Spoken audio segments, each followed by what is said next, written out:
కొంతమంది అడుగుతూ ఉంటారు, ఇంకా రిజర్వేషన్లు ఏం అవసరం, ఇంకా మనం బీసీల గురించి ఎందుకు మాట్లాడుతున్నాం, ఇంకా మనం ఎస్సీల గురించి ఎందుకు మాట్లాడుతున్నాం, ఇంకా మనం ఎస్టీల గురించి ఎందుకు మాట్లాడుతున్నాం, ఇవన్నీ కరెక్టేనా, మాట్లాడొచ్చా అని అంటున్నారు. నేను ఒక పేరు చెప్తా మీకు, టికారాం జుల్లి, రాజస్థాన్లో ఉన్నటువంటి Congress party leader of opposition ఈయన అసెంబ్లీలో.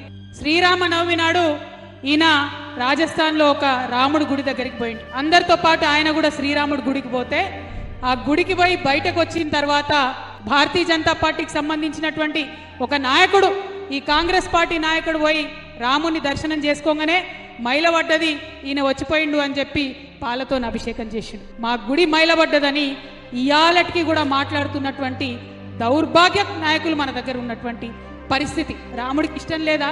ఆ శబరిమాత ఎంగిలి కాగా తినలేదా రాముడు? ఏ కులం శబరిది అడిగినరా ఎవరన్నా? ఆయన అడవిలో పోయినాడు, పడవ దాటించినటువంటి గుహుడిది ఏ కులం అడిగినరా ఎవరన్నా? ఆయన కోసం సీతమ్మని తేవడానికి పోయినటువంటి ఆంజనేయుడు ఆయన ఎక్కడివాడు, గిరిపుత్రుడు కాదా? మరి ఇవన్నీ కూడా మనం ఆలోచన చేసుకోవద్దా? ఎందుకు ఈ మాట నేను మాట్లాడుతున్నా అంటే ఒక ఆవేదనతో, ఒక బాధతో మాట్లాడుతున్నా. బాన్స్వాడలో ఒక షాప్ ఉన్నది, ఇప్పటికి ఉన్నది. అక్కడికి ఎవరన్నా బీసీలో ఎస్సీలో పోయి ఛాయ్ తాగితే వేరే కప్పులు ఇస్తారు. బీసీలో ఎస్సీలో పోయి ఛాయ్ తాగితే ఛాయ్ తాగినావు, పైసలు ఇచ్చినావు కరెక్టే, కానీ నీ కప్పు నువ్వు గడిగాడ పెట్టిపో అని చెప్పేటటువంటి పరిస్థితి ఇప్పటికి కూడా ఉన్నది. ఒక 15 ఏళ్ల కిందటి మాట చెప్తున్నా, మహబూబ్ నగర్లో ఒక గుడి ఉన్నది, పేర్లు చెప్ప నేను. ఆ గుడి బయట, అంటే గుడి లోపల దేవుణ్ణి దర్శించుకోవడం అన్నది అసాధ్యం బీసీ ఎస్సీలకు, కానీ గుడి బయట ప్రహారీ గోడ లోపల ఒక చిన్న రాయి పెట్టిరు. ఆడికి పోవాలి, ఆడ కొబ్బరికాయ కొట్టాలి, దూరంకి వెళ్ళి దేవుణ్ణి దండం పెట్టుకోవాలి, బయటకు వెళ్ళిపోవాలి.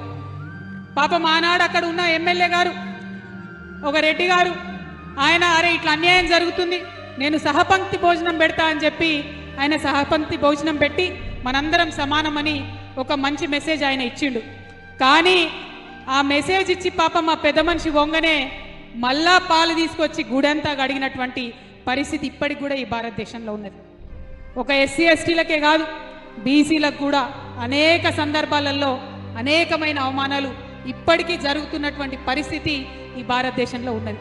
ఇక కొంతమంది పండ్లికి ఇచ్చుకుంటా, ఏం అవసరం రిజర్వేషన్లు, ఎందుకోసం మాట్లాడాలి బీసీల కోసము, ఎందుకోసం మీరు ధర్నాలు చేస్తున్నారు, మీకేమొస్తుంది ధర్నాలు చేస్తే అని అంటే ఏమొస్తుందంటే ఆవేశం వస్తుంది, ఆవేదన వస్తుంది, గుండెలల్లోంచి తన్నుకొని వస్తున్నది. నా భారతదేశానికి స్వతంత్రం వచ్చి 75 సంవత్సరాలు దాటిపోయినా ఇంకా కూడా స్వేచ్ఛ, సమానత్వం, సోదరభావం పేర్లలోనే ఉన్నది, పుస్తకాలలోనే ఉన్నది, పేపర్లలోనే ఉన్నది, కానీ వాస్తవంగా భూమిలోకి రాలేదు, వాస్తవంగా అమలైతే లేదు.